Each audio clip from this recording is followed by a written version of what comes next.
What's going on, everybody? My name is AJ Festa. I'm a filmmaker and photographer here in Orlando, Florida. I know it's been a while since I posted, but I'm excited to be back and creating content for you.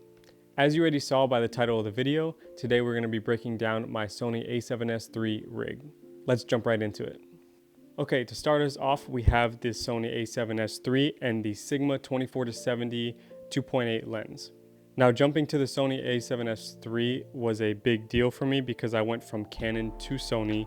And if you'd like to know more in detail on why I did that, I can definitely do that for you in another video. Now, this combo is really great for run and gun filmmaking like I typically do. The 24-70 from Sigma is pretty sterile and clean, which is good because you can add filtration or effects in post to dirty it up how you'd like.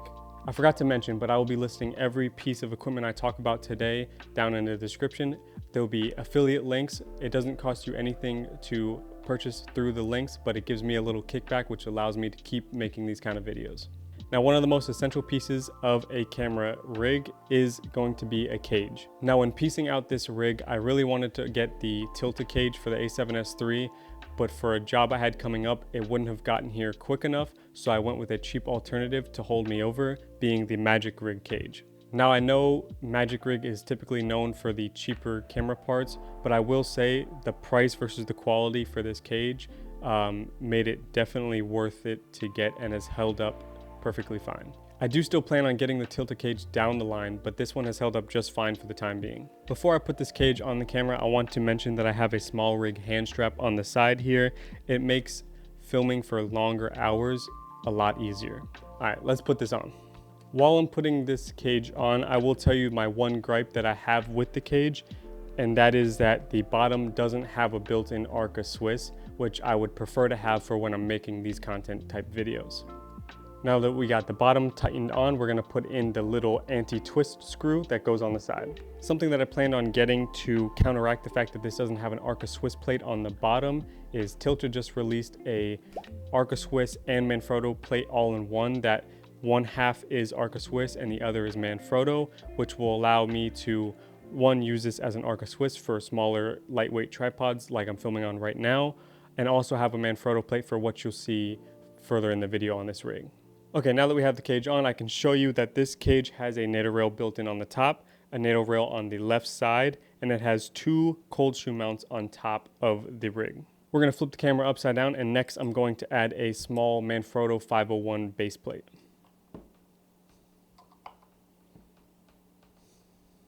Okay, base plate is on. I'm gonna flip it back over for a second. And I want to talk to you now about the base plate system that I have made. For my base plate system, I have a cheap small rig 15mm rod base plate that has 8-inch aluminum rods in it. And on top of that, I have a Camvate quick release plate. But what's different about mine than when it comes standard to you from Camvate is I removed the locking pin for the reason being that when I load my camera onto this plate, I load it from the back, from the front to the back, when this is made to go from the back to the front. So when that locking pin was in there, it was blocking you from being able to go back from front to back. And as you can see here, now that I have that pin removed, I can go ahead and slide it back to front and lock it in. Obviously, it's nice to have that safety mechanism of that lock, but I don't ever really see a problem because I always have two hands on the rig usually when taking this apart. Now, on the bottom of the small rig 15mm rod base plate, we're going to add a larger 501 plate from Manfrotto. The one I have here is from Newer, but you can use any Manfrotto 501 base plate as long as it has the right length to fit the two screw holes.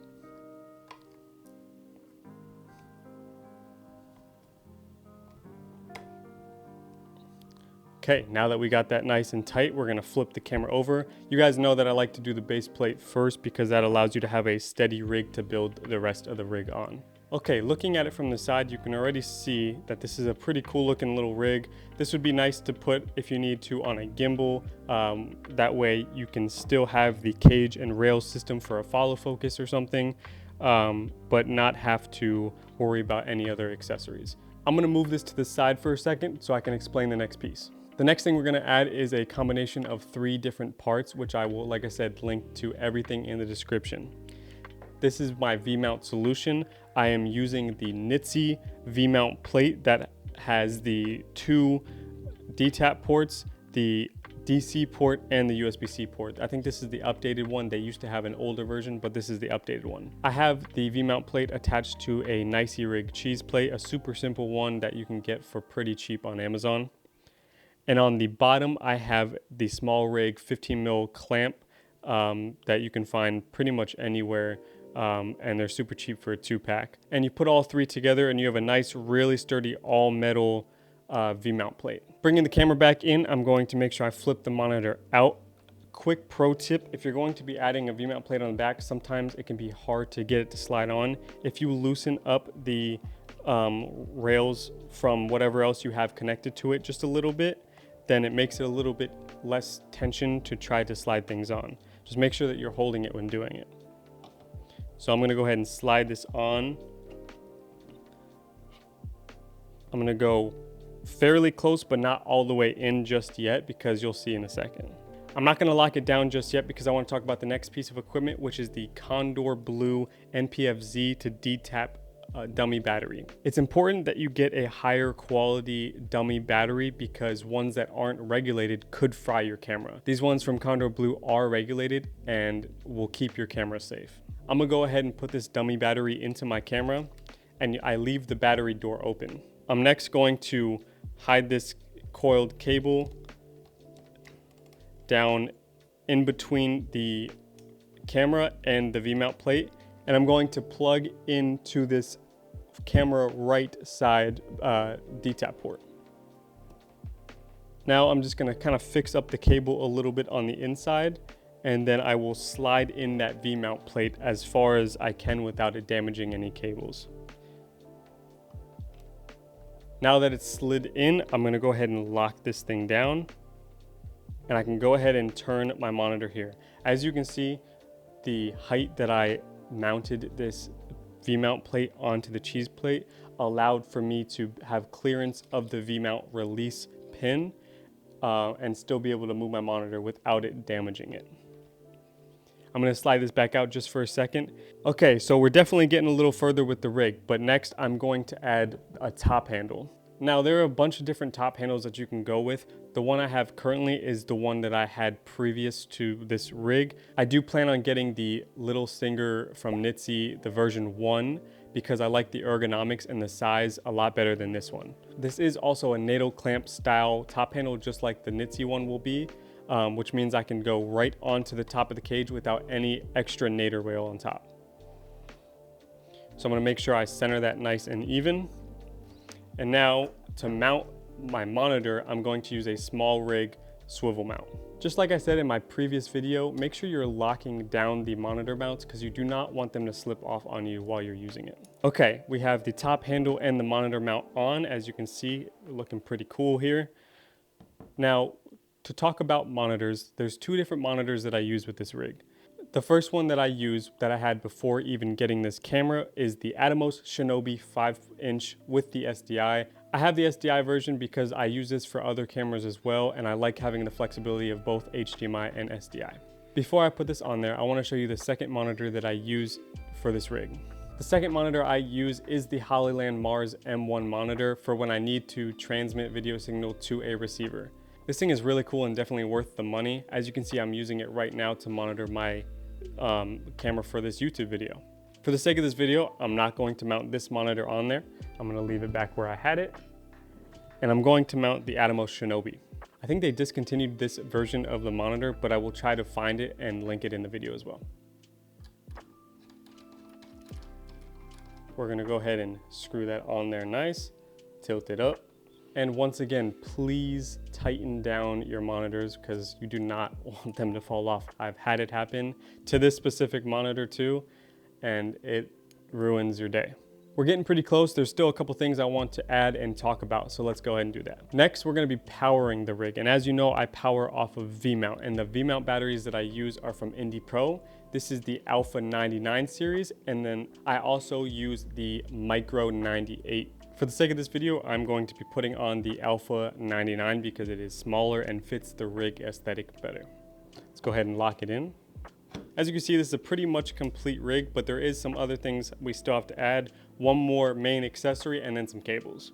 But as you can see, it looks pretty slick. Okay, final major piece that I want to go ahead and add is the Tilta Mirage matte box. This is with the VND inside. This matte box is really cool. The fact that you can have a built-in VND and still put other 4x5.6.5 filters on it for the price point is really good. This is super easy to add. Just go ahead and slide it on and then just twist this clamp right here. I always make sure I turn the rig to make sure that it is level, which I believe it is. Now we can go ahead and open this up. You could also remove the flag, and if you don't need to cut out any flares or anything like that. But now our rig is pretty much built. Now all we have left is to add some cables and we're done. So you guys already know I added the cable to power the camera off of the V-mount battery with the Condor Blue NPF-Z. Now we have to power the monitor. To do that, we're going to be using the Atomos battery eliminator. It is an NPF to DC converter. Right here on the back like that. And now we're going to take a right angle to right angle 1 foot 12 volt DC cable. We're going to be going right into this port on the side, if I can get it. We're going to run this right underneath here and plug it straight into the back there. Last thing we need to add is a video cable to go from the camera to the monitor. Now before we do that, I want to point out that I went ahead and removed the HDMI port cover because with this camera, the port cover flaps out this way and it hangs really far out and is prone to being caught on stuff and could break off. So I went ahead and removed it. And if there's ever a point where I need to just cover this port, I do that with a piece of gaff tape. The HDMI cable that I'm using is a, I believe, 14-inch cable from Condor Blue. This cable is braided and it's really high quality. It's the perfect length to go from the camera to the monitor without any extra slack, which is how I like it. So we're gonna go ahead and plug it into the camera. We're gonna feed it under the cage right here and plug it right into the monitor. And as you can see, there's not any extra cabling. It just goes the way it needs to and doesn't hang out super far. When I see people do that, and that is prone to getting pulled out, and I don't like that. So now the rig is complete. You could also add a microphone system like the mic I'm using right here. You can add it to either of the cold shoes on top. You can mount it on the side, however you like, but it is complete as is. Now, one thing I will point out as an additional thing I will be purchasing for this rig is a NATO rail to rosette mount. The reason being is I have a small rig wooden side handle that I'd like to add to the side of this rig. So when I'm filming, I have 2 points of contact from the side, being that I don't always need to manual focus because this camera's autofocus is really good. But other than that, that is the completed rig. I'm really happy with how it's turned out. Obviously, there's a couple things that I'd like to change out, which I already mentioned, but I really do think it looks clean, sleek, and pretty minimal. I don't like messy rigs. I don't like cables everywhere and added things that you don't need to. And the fact that also with the Hollyland Mars M1, I don't have to add a separate transmitter on top of already having a monitor is a big win for me. Now I'm gonna go ahead and show you guys some footage that I can get with this rig.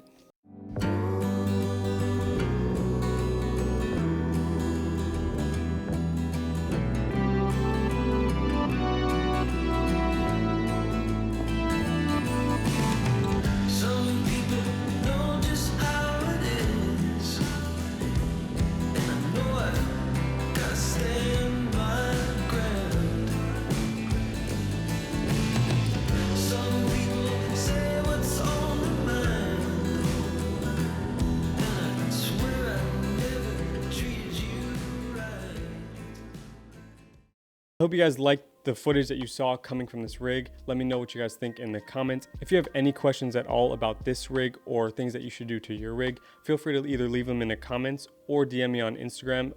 My Instagram is listed in the bio as well. I really appreciate you guys being patient with me on this YouTube journey. I'm learning as I go, and I appreciate all the support that you guys have given me. Make sure you guys also like and subscribe, and I'll see you in the next one. Peace.